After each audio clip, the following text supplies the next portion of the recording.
Hey guys, I'm Jordy, and this is your guide to the normal version of the general Vezax encounter in the raid instance of Ulduar. You thought to stand before the legions of death and survive.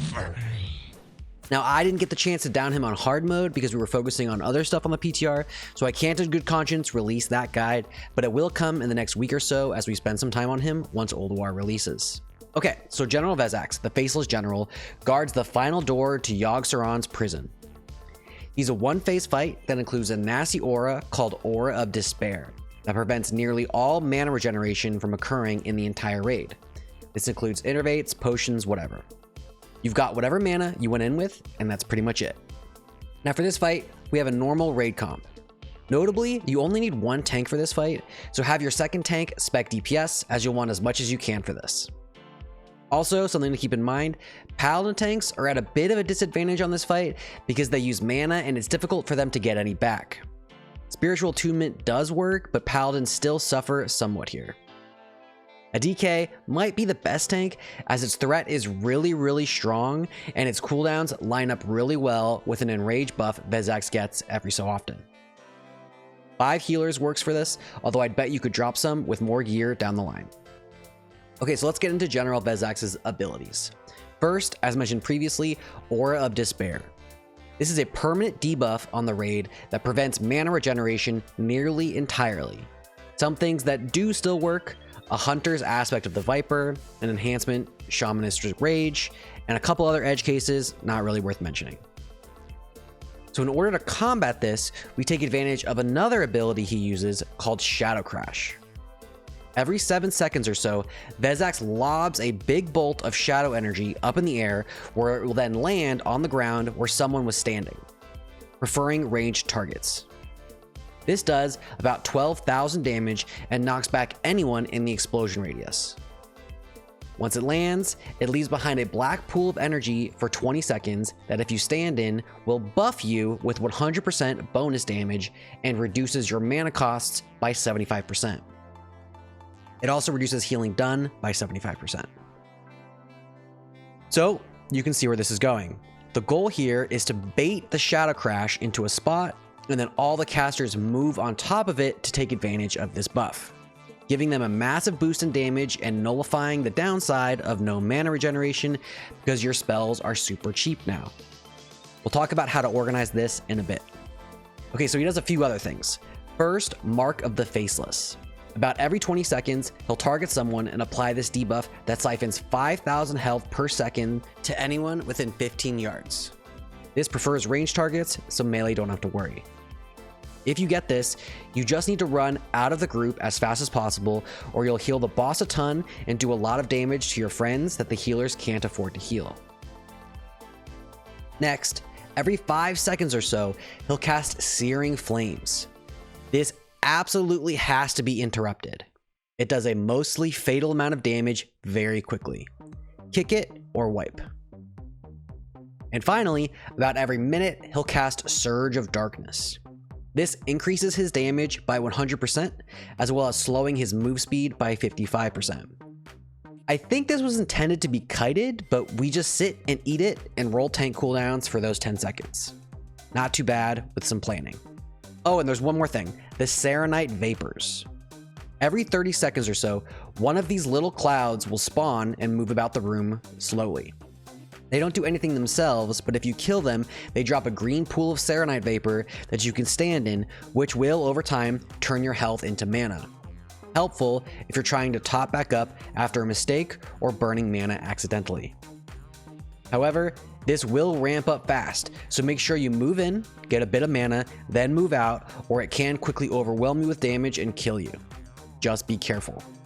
Now the hard mode of this requires you not to kill any of these vapor clouds until 8 spawn, which will then coalesce into a large animus elemental that you've got to kill before resuming damage on Vezax. I'll make a short guide on this one once I get some more experience on it. I can't give you a solid strategy right now. Alright, let's get into the walkthrough. On pull, your tank should quickly run in and tank Vezax where he's standing. Your melee also need to get in as quickly as possible, as you don't want to get targeted with a Shadow Crash. We also send the healers into melee as their heals are lessened from the Shadow Crash buff. Alright, so melee, start interrupting as soon as possible and get comfortable with it. You'll be doing it a lot.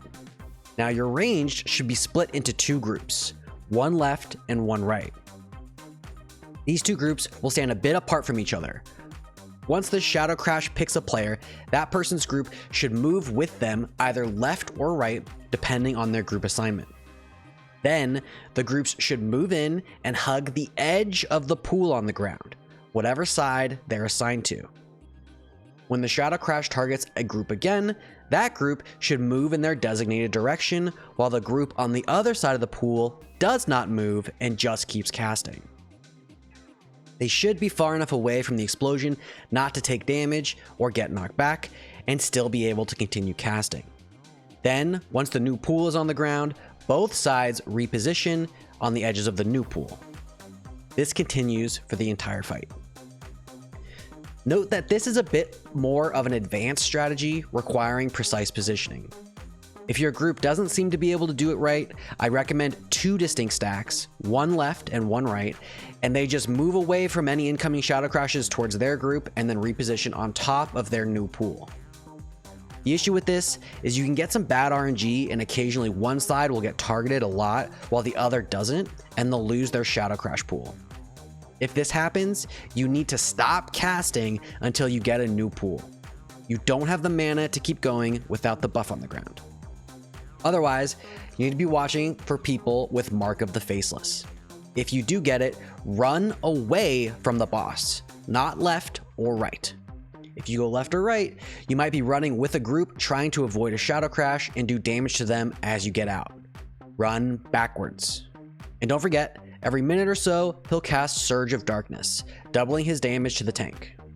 Plan shield walls, pain sups, hand of sacks, whatever you need to do to keep your tank up, he'll be taking a lot of damage. If you're doing the normal mode, it also may make sense to kill a few of the Serenite Vapors throughout the fight. You don't want to let 8 spawn, and your healers can use the mana if they fall behind. And that's really it for General Vezax. If you avoided healing him too much from Mark of the Faceless, kept your tanks up, and casters didn't run out of mana, he should go down without too much difficulty. Okay, let's talk about some tank tips. Your job here is pretty simple. Take as little damage as you can so the healers don't go However, threat here on your casters is pretty ridiculous, so watch your threat meter and tell them to back off if they're creeping up too close, while keeping a finger on your taunt key in case someone overpasses you. Also, have those cooldowns ready for Surge of Darkness. He can truck you super hard during this 10-second window, so plan ahead. And for some healer tips, you need to watch your mana and use efficient heals on the tank throughout this. Do not spam. The tank won't take so much damage that you can't react, so do your best not to snipe each other and have a plan on who's going to heal when. Kind of like old school Nax Loatheb for those that remember that fight. And like I just explained to the tanks, have a plan for Surge of Darkness. You can't afford to let the tank take all that damage without some cooldown to reduce it, so work with them and get something sorted. And for your DPS, ultimately, this is a fight of endurance. Do everything you can to prevent incoming damage, as your healers can't afford to heal up your mistakes. Shadow Crashes and Searing Flames will screw you over if you let these begin to damage the raid, so prioritize not taking any of it while doing what you can to DPS. And for the ranged, remember, if you get Mark of the Faceless, run away from the boss, not left or right. Alright, that's it for General Vezax. Like I said, the hard mode guide concerning the Animus will come in the next couple weeks, so stay tuned for that. If you enjoyed this video, do me a favor and like and subscribe. It's massively helpful in growing the channel, and I super appreciate it. Shout out to Pummel for providing some of the footage for this. Thanks, Pummel. Also, I set up Patreon. If you want to come support me like these amazing people, the link is below. We've got a special Patreon channel to talk about specific questions you might have, as well as monthly one-on-one Warcraft log review sessions to help you improve you or your raid's play. Alright, that's it for me. See you guys in Ulduar.